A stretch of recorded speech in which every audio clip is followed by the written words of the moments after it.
Bismillahirrahmanirrahim. Hadis nomor 7.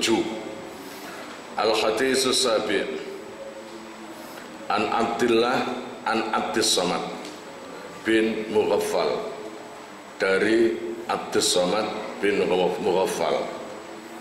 Qala sami'tu anna Wahab bin Munabbih, saya mendengarkan sesungguhnya Wahab bin Munabbih radhiyallahu ta'ala anhu yaqulu, pernah berkata, qara'tu fi akhiri Zaburi Dawud, saya pernah membaca di akhir kitab Zaburnya Nabi Dawud shalawatullah alaih, salasina satron, pada lembaran atau baris yang ke-30 di Zaburnya Nabi Dawud.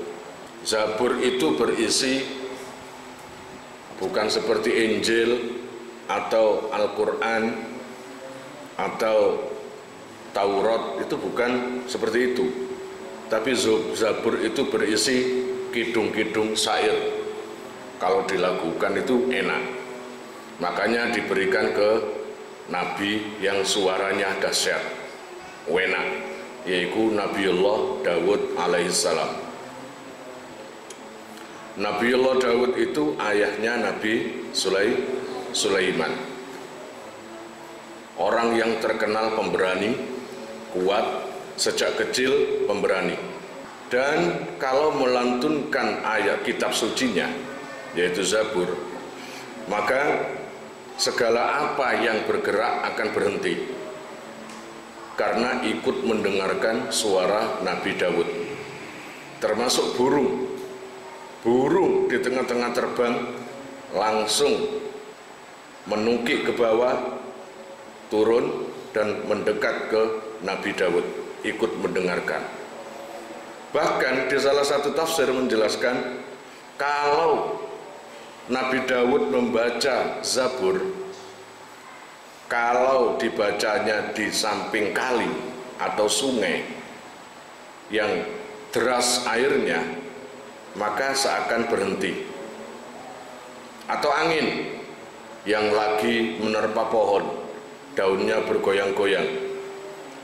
Sekali Nabi Dawud melantunkan kidung-kidung di Zabur, dari Zabur, seakan berhenti anginnya itu.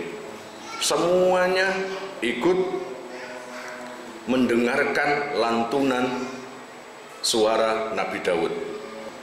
Kamu nggak usah penasaran, karena Nabi Dawud adalah sudah disetting oleh Allah Ta'ala sebagai hiburan ahli surga nanti.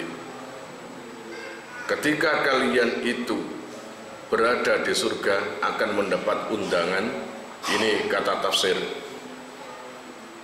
yang mana undangan itu pernikahan baginda Nabi Muhammad Sallallahu Alaihi Wasallam.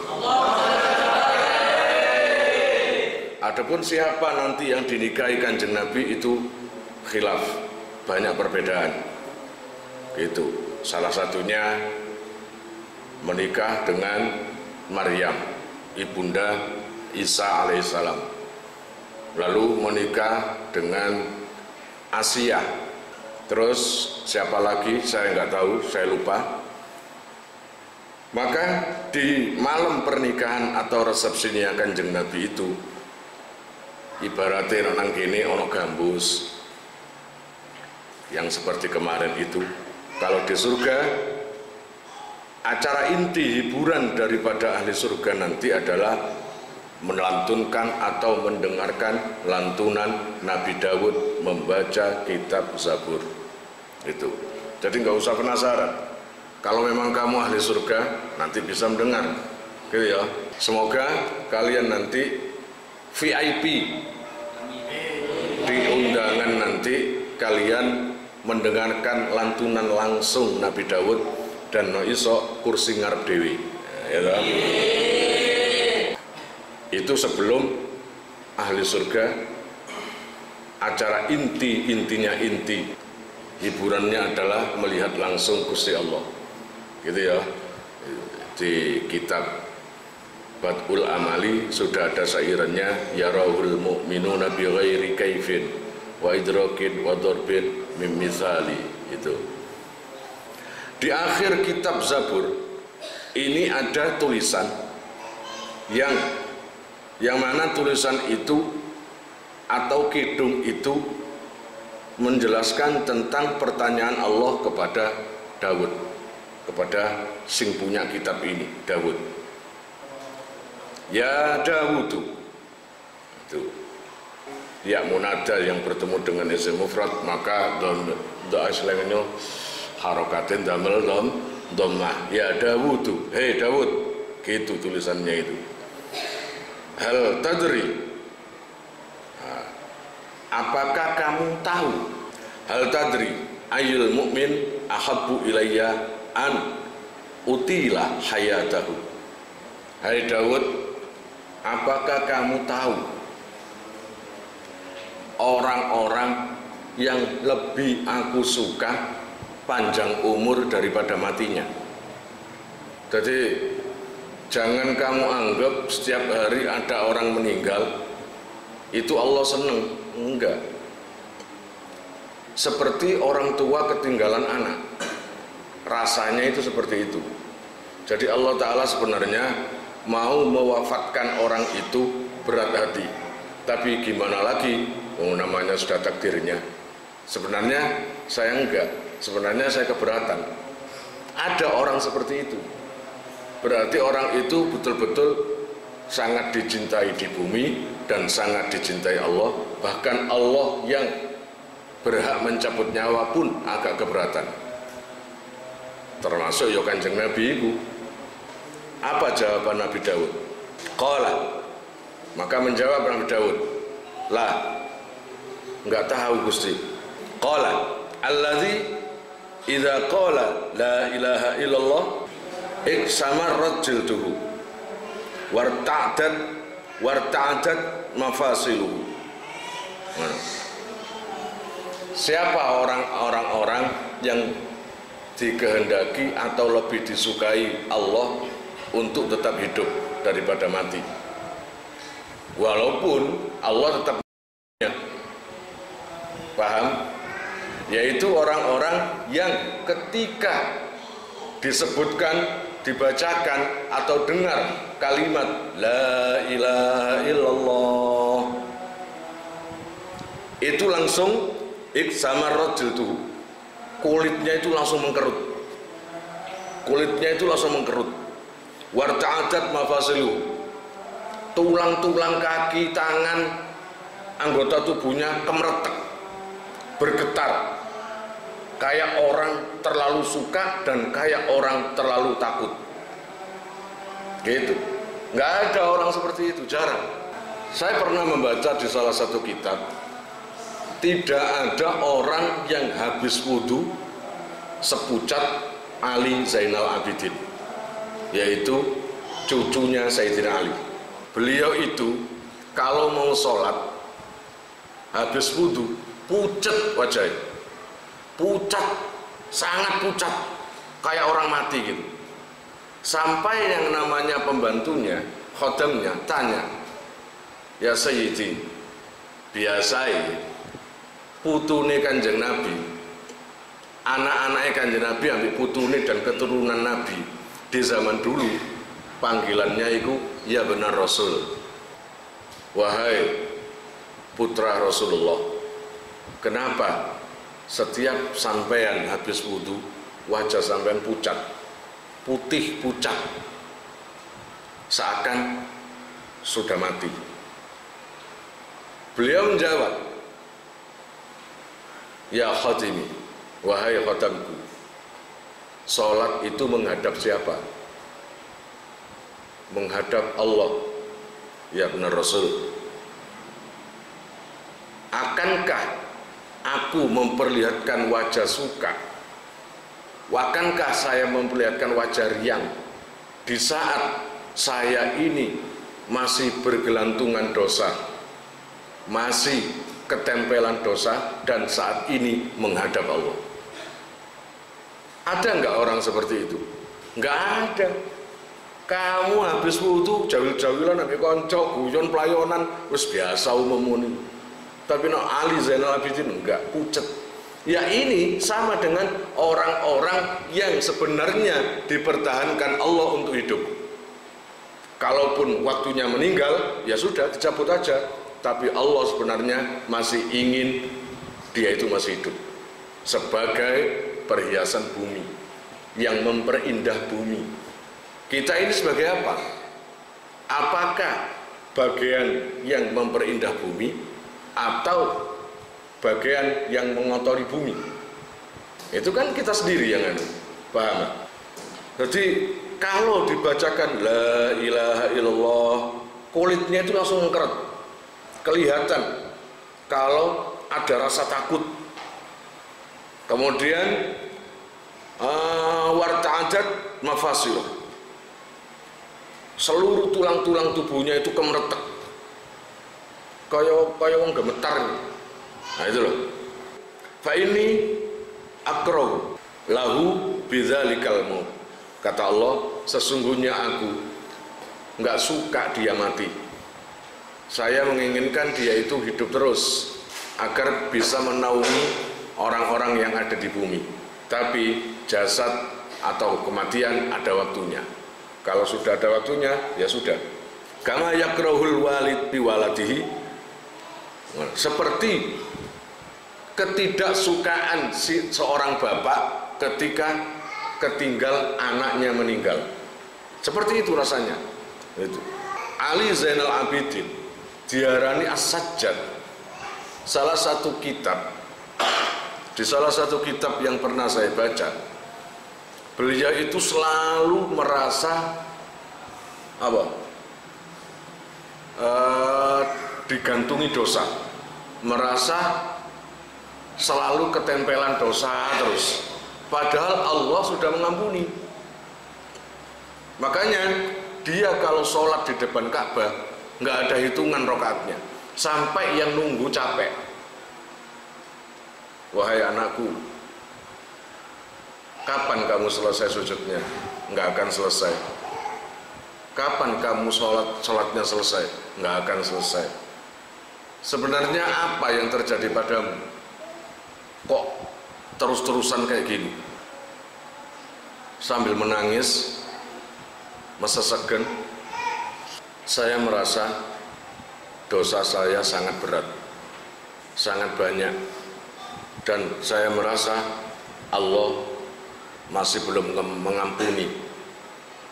Nah, iki lho putune Kanjeng Nabi merasa gitu, sampai diwara ambek sing sepuh-sepuh, wahai anakku, sebenarnya Allah itu Maha Pengampun, kamu sudah diampuni. Gak percaya? Enggak. Kok enggak? Kenapa enggak percaya sama saya? Sebelum Allah sendiri yang mengatakan padaku bahwa saya sudah diampuni. Berarti beberapa hari, beberapa bulan terus sujud terus di depan Ka'bah. Hingga suatu ketika di depan tempat sujudnya itu ada burung yang indah, berjambul. Burung itu kiriman Allah dari surga.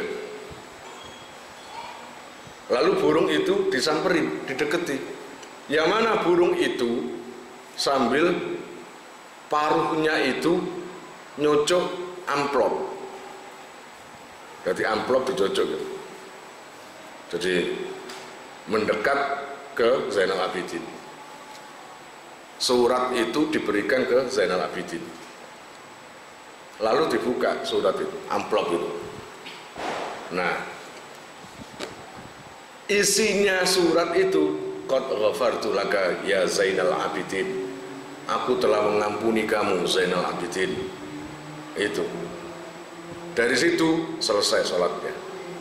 Kalau nggak ada itu, belum selesai dia. Walakin la budda lahu minhu. Jadi apa maneh? Meskipun saya ini keberatan dia meninggal, tapi wajib mati, wajib meninggal karena umurnya sudah selesai. Maka harus dicabut nyawanya, walaupun dengan sangat keberatan. Ini uridu an asurrohu fi darin siwa hadhihi dar. Ngerti maksudnya? Meskipun Allah Ta'ala ini sangat keberatan mencabut nyawa orang-orang seperti itu, karena Allah punya tujuan. Karena aku punya tujuan, kata Allah. Apa ya Allah tujuannya? Karena aku punya ingin memberi kebahagiaan di tempat lain, bukan di sini, bukan di dunia ini, tapi di surga. Fa inna na'imaha bala'un wa rakha'aha syiddatun wa fiha atuwun la ya'lunakum khabala. Kalau bumi, senikmat-nikmatnya bumi adalah cobaan. Paham? Senikmat-nikmatnya bumi adalah cobaan. Kon nikmat kaya apa iku cobaan? Kon sugih, wis ta. Dunyamu gawe rebutan anak putumu bakal. Iso dadi gegerane. Iso pertumpahan darah ketika kamu enggak ada. Mulane jarang kiai-kiai wafat meninggalkan rumah tanah, jarang. Memang banyak yang gitu, tapi yang utama adalah meninggalkan ilmu. Kitab iku. Ngono lho. Dari situlah jadi Allah dan Nabi Daud, saya ini kalau sama para kiai, para kekasih-kekasihku, aku percepat kematiannya agar berpindah dari bumi, dari dunia ke surga. Paham maksudnya? Aku gak tego lihat kekasihku penuh penderitaan. Aku gak tego lihat kekasihku dimusuhi wong. Aku gak tego lihat dia di dunia digawe bahan sandaran orang lain sehingga dia melupakan aku. Gak tego. Biarkan dia bersamaku di surga. Bukan berarti Allah Ta'ala manggonang surga loh ya. Biarkan dia saya tempatkan di surga, yang mana di situ nggak ada batasnya kenikmatan itu. Wa bihadza al-isnad wa bihadza al-isnadi riwayatun an Anas ibni Malik radhiyallahu taala anhu qala Rasulullah sallallahu alaihi wasallam man qala la ilaha illallah wa maddaha namatan hadamat lahu arba'atu alafi dzambin minal kabair. Ki rungono rek. Kanjeng Nabi dhewe sing dawuh iki. Siapapun yang mengucapkan la ilaha illallah secara panjang, la ilaha illallah, la ilaha illallah. Kata Kanjeng Nabi apa? Hadamat utawa hudimat lahu arba'atu alafi dzambin minal kabair. Dosa kamu yang jumlahnya ada 4.000 macam akan hancur, baik itu dosa kecil dan besar. Bahkan di sini minal kabair, dosa-dosa besar kamu yang sejak mulai lahir sampai sekarang yang masih ada hancur lebur gara-gara muni la ilaha illallah diperpanjang. La ilaha illallah gitu. Wallahu a'lam bishawab. Kalian jika mau nomor HP kalian tak simpan di memori HP saya, SMS aja ke nomor saya dengan mengetik nama asal, itu aja. Nanti saya save. Lalu nanti akan terhubung ke WA saya. Insya Allah akan ada pemberitahuan perkembangan tentang NR atau ada video baru atau apa. Biasanya saya umumkan di status WhatsApp ya. Buat para donatur, saya sangat terima kasih. Insya Allah barokahnya, manfaatnya akan sampai pada kalian dan menjadi jariah nanti. Dan akan lestari terus sampai kalian meninggal itu nanti. Jangan khawatir, nama kalian tidak akan saya lupakan.